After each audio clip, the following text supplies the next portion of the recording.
It's a Guy Jeans podcast.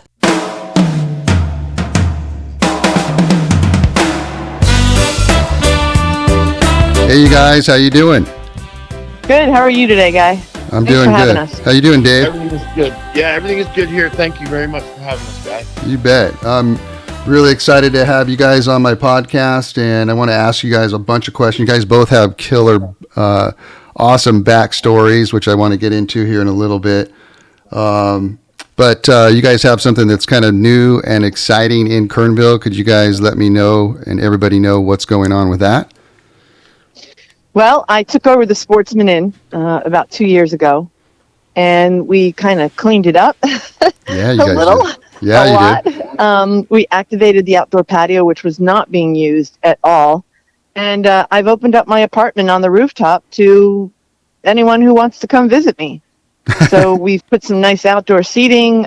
We put some sun protection on the rooftop, so you can go sit and look at the views. You can sit on the front porch and watch the cars drive by. Or you can go out on the patio and just enjoy a lot of games. We got ping pong, we got axe throwing, we got hacky sack, we got cornhole. We got all sorts of funness on the patio. You guys have axe throwing? I didn't realize that. It's a contemporary version of it. It's a Velcro plastic, whatever works where you're not going to kill somebody, in today's world. Yeah. So you have so many businesses, Tricia.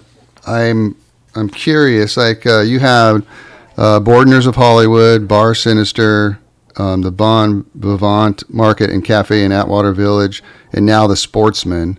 So what made you decide to open up or take over a bar in Kernville? And you forgot about Dave's on Broadway in Glendale, another speakeasy bar. Oh my gosh. Okay. Yeah. Tony Click, my real estate broker, who vowed since the day I bought John Stallone's property up on the mountain, I would own the Sportsman Inn one day. And I gave him a couple of drink tokens, and he played with them often while he was working, and said one day she's going to own it. And sure enough, during the pandemic, the price came up right, and I took the leap.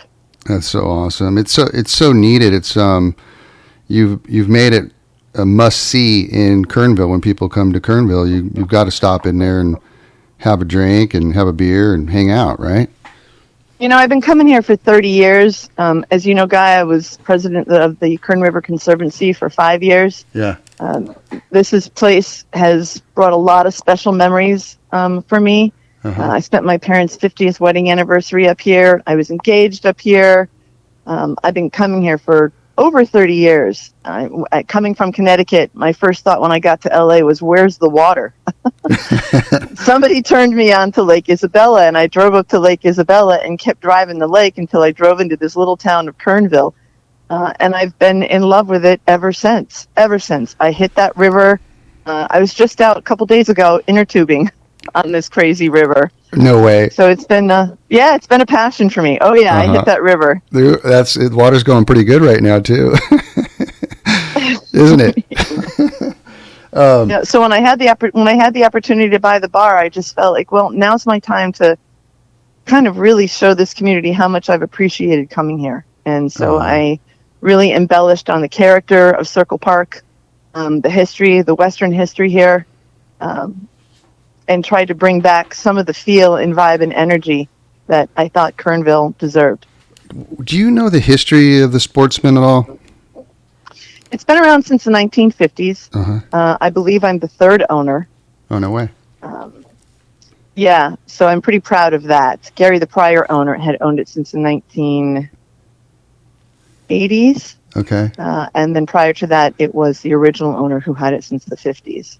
And it was a Sportsman Inn. Was it an actual hotel back in the day with a bar underneath? There is some dispute about that with regards to the room that's on the rooftop. Yeah. We're not sure what that room ever really was. There's only one little piece of paper that was discovered in the city documents that talks about an apartment being up there.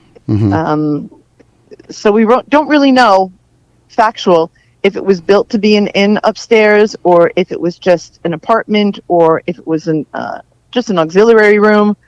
But I've taken advantage of it and brought back the apartment feel, but made it a place where it's an apartment for all of us to hang out. And you guys can do like group events up there, right? Like 50 people or something. I was hearing like up on the top. Is that right? Yes. If someone calls me and wants to throw a little party at my pad, I'm more than happy to open up those doors for that. Awesome. That's so cool. So being an entrepreneur, do you like manifest these things? Like, do you see them before they actually open? Is that how you? Yes. Okay. Tell me about that. It's a knack that I've had since I was a kid.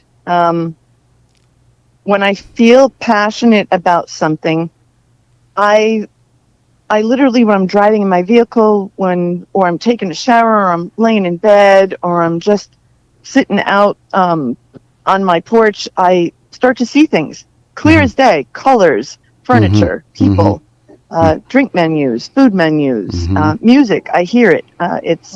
It's very strange, but I do start to. And once that engine gets going, it's hard for it to stop. My most of my managers now in my circles, including my husband, have all said, "Okay, the Sportsman is it. No more for right now.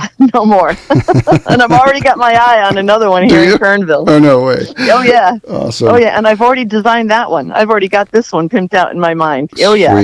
Sweet. So I'm going to change the subject real quick. Boardners of Hollywood and Bar Sinister, are those the two that are connected?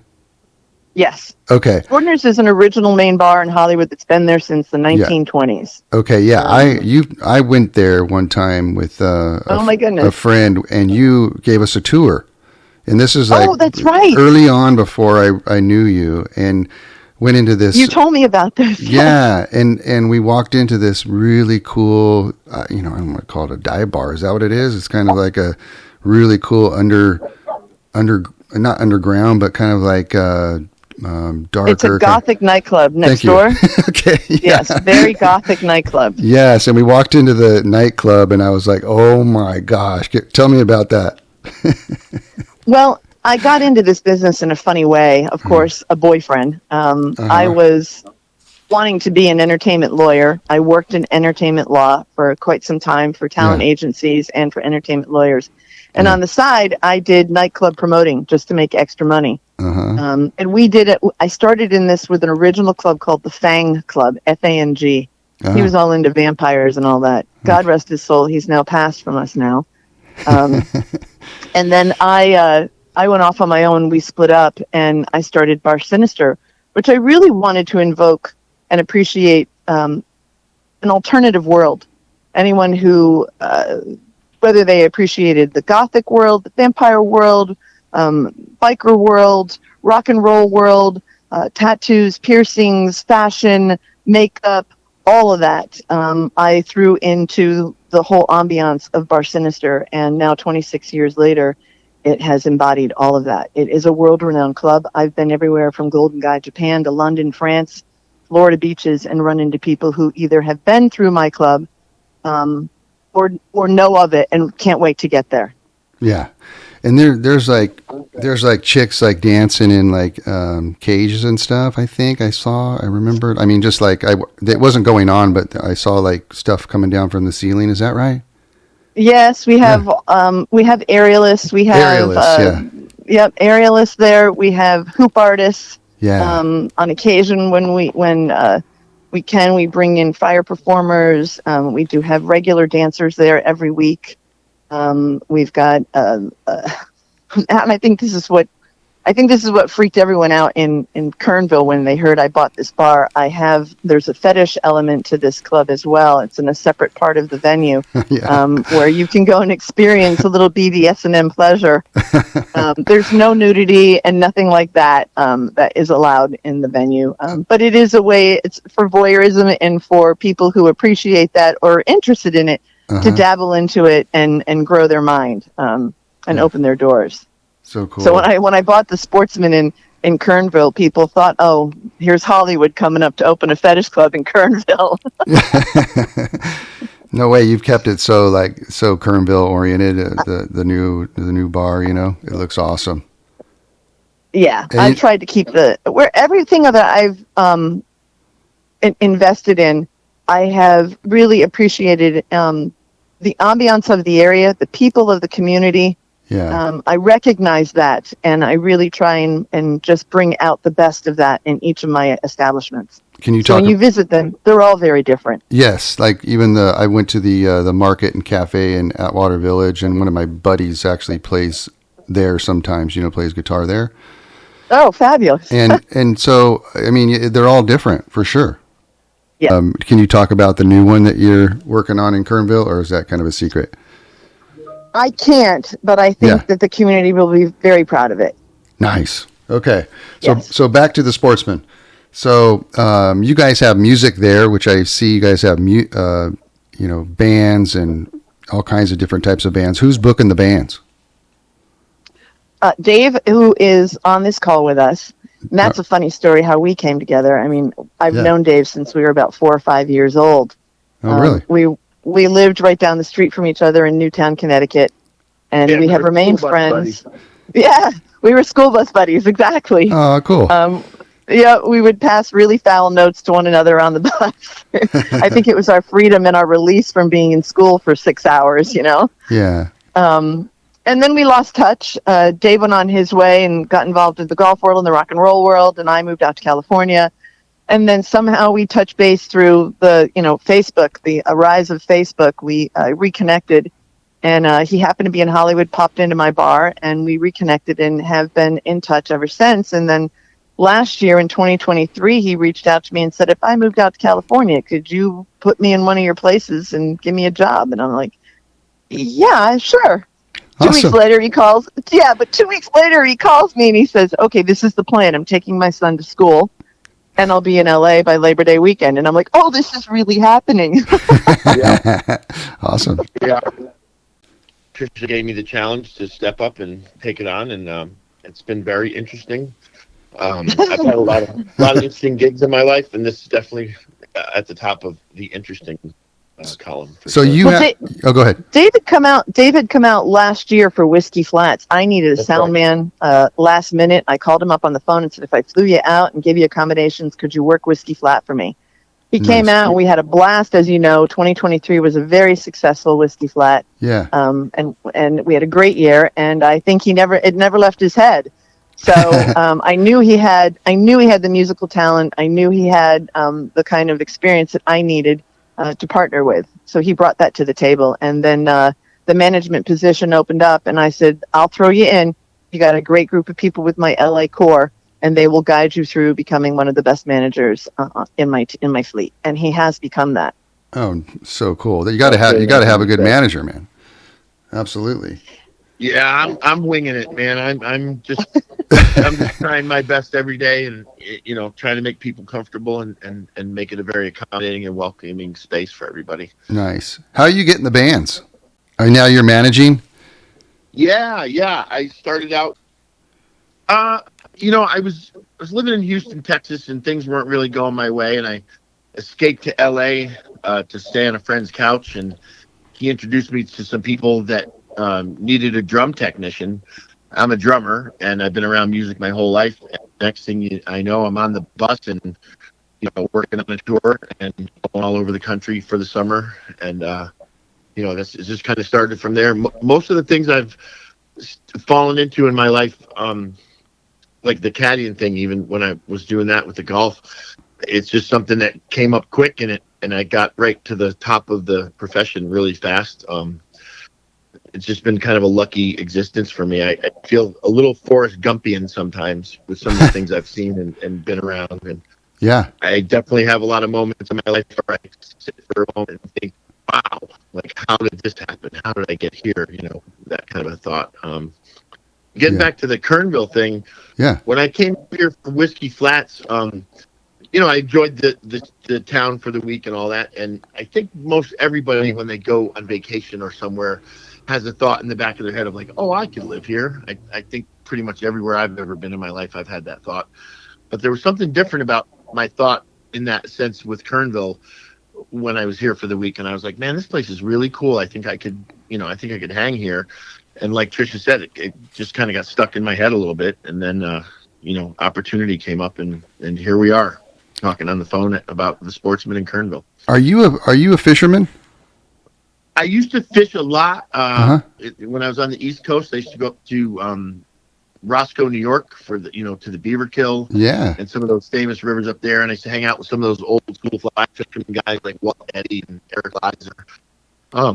I just got away from it when I was on the road with golf, and then with the music. You're living in a bus and you're just go all the time. So trying to find a couple hours to go fishing just got to be a bit difficult. But now that I sit and look at the river every day, it's kind of itching me. I want to come down to your shop and maybe see what we can do about that. Absolutely, man. You got to get on there.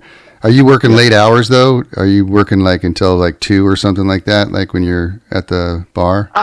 Sometimes, but not always. I have a really great crew, so I feel comfortable with leaving them, for the evening generally. Sometimes for bigger events, I'm there. I'm kind of a nocturnal person anyway, but I've also been encouraged, to not burn the get out of there. Yeah, get out of there and all that kind of stuff. So, yeah. He does have a great team. The girls that work at the Sporty, and Brandon, our only other man. Oh no, we have Blake too. We have one of our bartender's sons now working for us. These girls, most of them have been with me since I took over the place, and they really are an amazing team of women. Hardworking.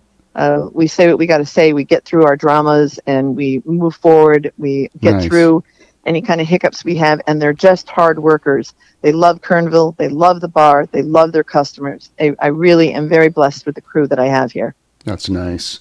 What's the plan? Are you guys going to... Oh, one other thing. Hey, who's doing your guys' social media marketing? Well, that's been a combo of people from the get-go. We had a local... Abby Acorn, who was doing it when we first opened, and then Stephanie had taken over for a little while. And then recently I brought in my professional company from LA, You and I. And now Dave is going to slowly start through, getting him up to speed with it, taking it over. Social media is a bit of a conundrum for me. I have a hard time accepting a lot of its facts and reality, because it's not facts and reality, and we put so much pressure on each other to share, and create these stories, to entice people to come out. And I feel that, after the pandemic, we all couldn't wait to get out. So I just encourage people to come to a place like Kernville and experience what we have here, which is simple-minded and healthy. Nice. Love it. We bring in great bands. Dave is, trying to bring up bands from all over the SoCal area and those who are touring through the area. And I know that's not easy to do. Right. So if you're a band listening to this, get in touch with us through our website, thesporty.bar. We would love to hear from you, and we would love to have you up here. Nice. I got a couple more questions for you guys. You guys still hear me okay? Yep. Okay. Tricia, what makes a business successsul? I think it's drive. You got to believe, and you got to have drive. It can't be about the money. That comes if you believe and you have drive. I think that's what makes a business successful. You listen to your customers. You bring in a great team. I mean, at all of my establishments, my people have worked for me for some of them decades, and now I have their children working for me. So it's really about the team of people you have working for you. Yeah, I'm very, very blessed with the people that I have working for me from Los Angeles to Kernville. So I think that's really a key part of the success of any company is treating your employees well, embracing the friendships that you make with those relationships, caring about your employees. They then bring that to the customers, and the customer level then feels that, and customers appreciate good relationships with businesses that they work with and purchase from. Nice. Well, you guys, thank you. Dave and Tricia, thanks so much for being on my podcast. I really appreciate it. If people want to find you guys, where do they find you guys on the internet? On the internet, we are thesporty.bar. Okay. In Kernville, we are 11023 Kernville Road. Awesome. Well, there you guys have it. Thank you so much, you guys, for being on the podcast, and I will see you guys at the Sporty Bar. Thank you, guys. Thanks so much. Thanks, you guys. Bye-bye. Bye. It's a Guy Jeans podcast.